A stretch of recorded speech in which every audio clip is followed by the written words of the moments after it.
लेकिन परशुराम जी आवेश में सुनो राम जी शिव धन तोड़ा सहस बाहु सब सो रिप मोरा। राम सुनो, जिसने भी धनुष तोड़ा है वो सहस्त्रबाहु के समान मेरा दुश्मन है, उसे छोड़ूंगा नहीं। सो बिलगाए बिहाई समाजा न तुम्हारी चाहिए सब राजा। या तो उसे एक साइड में खड़ा कर दो, नहीं तो जितने राजा सबकी गर्दन काट दो। अब तो बाकी के राजा रोने लगे, इससे तो बढ़िया धनुष तोड़ के मरते तो कम से कम हमारे वंशज तो जय जयकार करते कि धनुष तोड़ के दादाजी चले गए, तो न तो धनुष ही तोड़ पाए और जान से और जा रहे। अब क्या करें?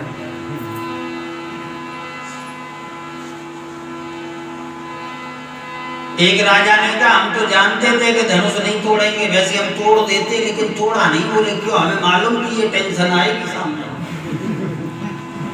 क्योंकि दूरदर्शी होते कुछ लोग। एक बार एक सज्जन घर से परेशान ट्रेन की पटरी पे जाके लेट गए।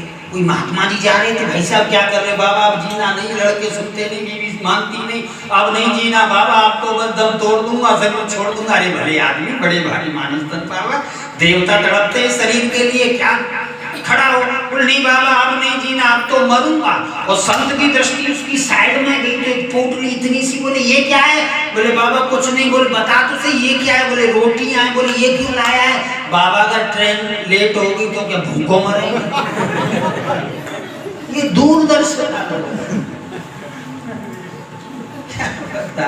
एक बार एक सर्कस में एक सज्जन का बोर्ड लगा हुआ था कि एक बार में 70 रोटी खाने वाला व्यक्ति देखो। 100 हुआ, 70 रोटी खा गया, दोबारा हुआ 70 फिर खा गया, फिर 100 हुआ 70 फिर खा गया। अब चौथे 100 पे वो दिखाई नहीं दे। अब इधर भी 100 चालू। बोले किधर गया देखो वो रोटी खानी किधर गया? अब साइड में गए तो कोने में रोटी खा रहा था। बोले चलो। बोले वाह पूरे दिन काम करवाओगे, रोटी नहीं खाने दोगे। जय जय श्री राम लला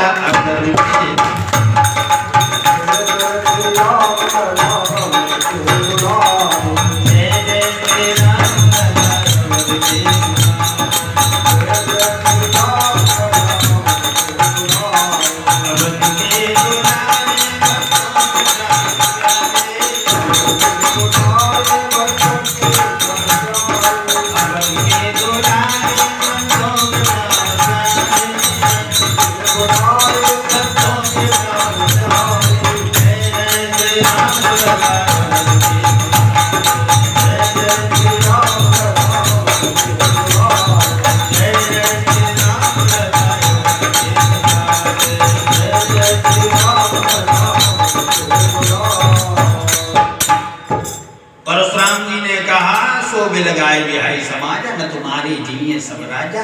जिसने धनुष तोड़ा साइड में खड़ा कर दो, नहीं तो सबको मार डालूंगा।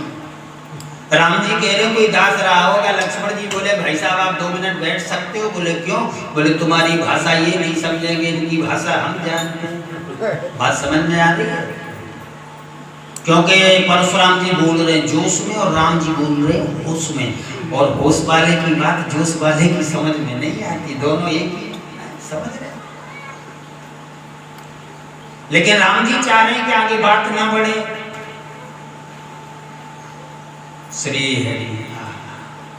अब जैसे लक्ष्मण जी बोलने लगे, बिहसे लखन बोले मृदुबानी, अहो मुनि सब महाभटमान। हे मुनि, हे भट्ट, देखो क्या शब्द दिए गोस्वामी जी ने, अहो मुनि सब महाभटमानी। तुम मुनि भी हो और भट्ट भी हो। अब 2 शब्दों का प्रयोग, भट्ट समझते हो? योद्धा। योद्धा जो होता है वो हिंसक होता है, उसमें दया नहीं होती। युद्ध कर रहा है तो वो ये थोड़ी देखेगा भाई कोई नहीं इसके बाल बच्चे रोएंगे, गोली नहीं मारे।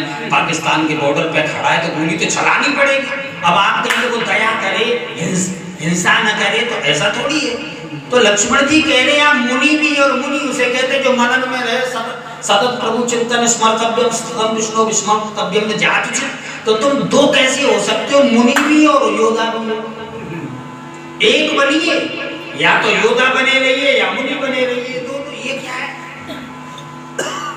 और लक्ष्मण जी बोलने लगे महाराज आप इतने लाल लाल क्यों हो रहे हो, टूटे क्यों जा रहे हो? बोले तुम्हें मालूम नहीं गुरु जी का धनुष टूट गया? अच्छा ये बताओ गुरु जी ने धनुष तुम्हें दिया था? बोले नहीं। धनुष तुम्हारा है? बोले नहीं। फिर टूटने वाले तुम हो? बोले नहीं।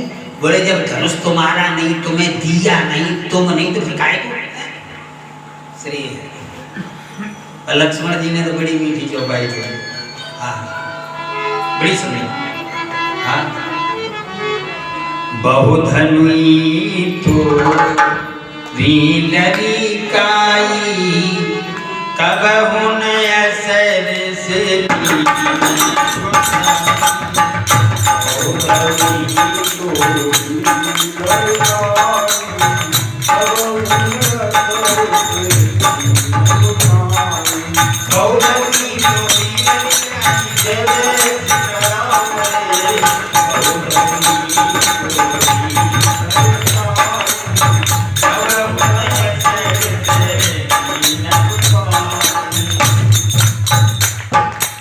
लक्ष्मण जी ने कहा ऐसी धनिया बचपन में बहुत तोड़ दी, तब तो आपको पहले कभी इतना गुस्सा नहीं आया, अब क्यों आ रहा है?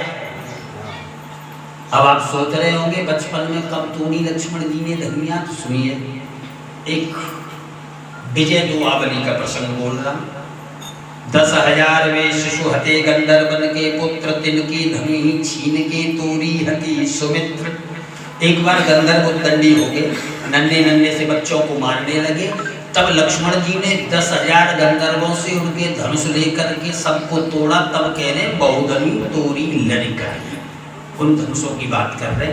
चलिए और सुनिए, एक कथा और मिलती है। भगवान परशुराम ने जो पृथ्वी को क्षत्रियों से विहीन किया, उनके धनुष छीने और अपने आश्रम पे ले जाके रख दे। अब इतने धनुष इकट्ठे हो गए कि पृथ्वी को भार लगने लगा। तो पृथ्वी ने मां का रूप लिया, लक्ष्मण और शेष जी ने पुत्र का, दोनों हो गए। तो पृथ्वी ने कहा बाबा मैं आपकी शरण लेना चाहती हूँ। बोले ठीक है रहो। बोले बाबा मेरा ये जो बच्चा है उद्दंडी है, कोई अपराध कर दे तो क्षमा कर देना। एक दिन परशुराम जी कहीं घूमने चले गए, जितने धनुष रखे थे सबको शेष जी ने तोड़ दिया। तब कह रहे बहुधनी तोरी लरिकाई। और सुनो तुम्हारे नाम। चलिए और सुनिए, कब तुम शंकर जी का जब त्रिपुर नाम के राक्षस से युद्ध हुआ तब नाम पड़ा त्रिपुरारी, त्रिपुर के हरि। शंकर जी त्रिपुर नाम के राक्षस से युद्ध करते हैं तो धनुष लूज होते चले जा रहे हैं। शंकर जी अपने चीला परशुराम जी को दे देते हैं, परशुराम जी वो धनुष ले जाके मनोरमा नदी के किनारे रख देते हैं। इतने धनुष इकट्ठे हो गए कि पृथ्वी को भार लगने लगा। उनको लक्ष्मण जी ने तोड़ा। तब कह रहे बहुधनी तोरी लरिकाई। और सुनो, चलो और सुनो, एक गूंगार्थ प्रकाश नाम की पुस्तक है, गूंगार्थ प्रकाश। उसमें चर्चा मिलती है शंकर जी का त्रिपुर नाम के राक्षस से युद्ध चल रहा है, लेकिन वो मरता नहीं है। बोले कैसे मरेगा? बोले दधीच की हड्डियों का धनुष बने। अब दधीच जी ने कहा अस्थि ले जाओ, दे दी हड्डी। अब वो हड्डियों को लेकर के विश्वकर्मा शेष जी के पास गए, क्योंकि उन्हें तपाने के लिए धोकनी चाहिए कि नहीं। तो शेष जी अपने फड़ों से उन हड्डियों को तपाते हैं और विश्वकर्मा धनुष बनाते हैं। और धनुष जब बन जाता है तो विश्वकर्मा को लगता है कि थोड़ी शाइनिंग और आ जाए, तो चोट भी फड़ों से ही शेष पे लगवा रहे, हथौड़े का काम भी। अब जैसे ही धनुष बन जाए और शेष जी चोट मारे, 1000 फड़ एक आधे इधर से थोड़ा लगे तो फिर टूट जाए। फिर बना के लेके आए, सोचे कि थोड़ी शाइनिंग और आ जाए, फिर चोट लगाए फिर टूट जाए। बार बार धनुष बनाया गया, बार बार तोड़ा गया। इसलिए कह रहे बहुधनी तोरी लरिकाई। अरे धनुष जब बना था बचपन में तब हमने अनेकों बार तोड़ा इसे। इस धनुष का नाम था पिनाक। पिनाक क्यों था मालूम? जैसे आपसे कहा जाए कि आप अपनी अस्थि हमें दे दो हड्डी, तो एक बात बताओ, अभी आयु शेष है तो प्राण भटकेंगे कि नहीं भटकेंगे? अकाल मृत्यु यही तो है, भूत प्रेत बन जाते क्योंकि समय से पहले चले गए, ये अकाल मृत्यु। तो दधीच जी ने कहा मैं हड्डी तो दे रहा हूँ, मेरे प्राणों का क्या होगा? देवताओं ने कहा चिंता मत करो, जो धनुष बनाएंगे उसकी नाक में तुम्हारे प्राण रख देंगे। तो धनुष की नाक में दधीच के प्राण रखे गए। तो नाक में प्राण इसलिए पिनाक, नाक में प्राण। ये चेतन है, जड़ नहीं है। जय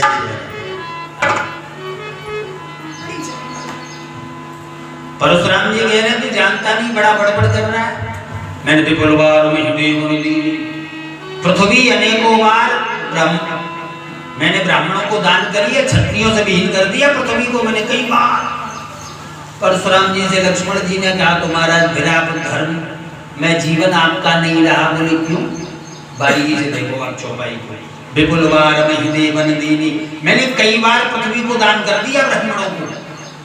आप कोई वस्तु मुझे दान कर दें और कोई वस्तु फिर दान करे तो ये दान माना जाएगा?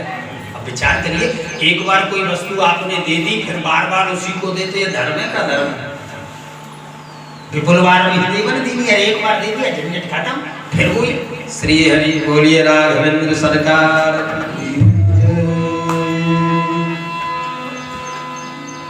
लक्ष्मण जी लाल लाल हो रहे हैं, लेकिन राम जी कुछ नहीं कह रहे। बोले क्यों? क्योंकि जब गुरु जी कुछ नहीं कह रहे तो हम काहे को कोई टोके? बात समझ में आ रही है? और गुरु जी क्यों नहीं रोक रहे, इसमें भी एक शंका है। सूर्य के पुत्र हैं शनि। शनि एक बार ऐसा हुआ, इनकी बीवी कामातुर थी, ये ध्यान में बैठे थे और जैसे ही पत्नी ने देखा ये उनकी तरफ नहीं देख रहे तो पत्नी ने साफ दे दिया, तुम जिस किसी की तरफ देखोगे वो जल के भस्म हो जाएगा। अब शनि ने कहा ये तो बढ़िया है, अब तो जहां भी जाए जिसकी तरफ देखे उसे जला दे, अपना ही राज्य चारों तरफ। अब शनि ने विचार किया कि लंका को जलाता, और लंका को जलाने के लिए जैसे ही शनि गया और रावण को मालूम चला तो रावण ने रास्ते में पकड़ के उल्टा लटका दिया, नहीं देखेगा ना लंका जलेगी। समझ रहे हो? लेकिन एक और बात बोलूं, चौपाई है ना सुंदरकांड में, उलट पलट लंका से जारी। अब ये उलटना पलटना तो ऐसे इस बाइक को कभी ऐसे कर दूं कभी ऐसे कर दूं, तो क्या लंका ऐसी करी? हनुमान जी में उलट पलट। चौपाई क्या है? बारीकी से देखो, चौपाई का भाव ये उलट पलट लंका सब जारी। हनुमान जी ये जानते हैं कि शनि बंधा हुआ है तो शनि को कभी ऐसे कर दे कभी ऐसे कर दे, उलट पलट ये। लेकिन वही आप तो शनि रावण की यहाँ बंदी है, इधर में धनुष यज्ञ चल रहा है। रावण को मालूम है कि ये धनुष यज्ञ नहीं होना चाहिए, तो इसलिए उन्होंने पहले राहु को भेजा, वो भी यज्ञ नहीं रोक पाया। शनि ने कहा मैं रोकूंगा। अब शनि जैसे यज्ञ को रोकने जा रहा है तो रास्ते में सूर्य मिल गए, सूर्य का पुत्र है शनि। सूर्य ने कहा शनि कहाँ जा रहे हो? बोले धनुष यज्ञ को रोकने। बोले पागल हो गया, ये राम जो है हमारे वंश में जन्म लेके आए, सूर्य वंश में। बोले पिताजी अब तो कुछ भी हो, रावण का आदेश है।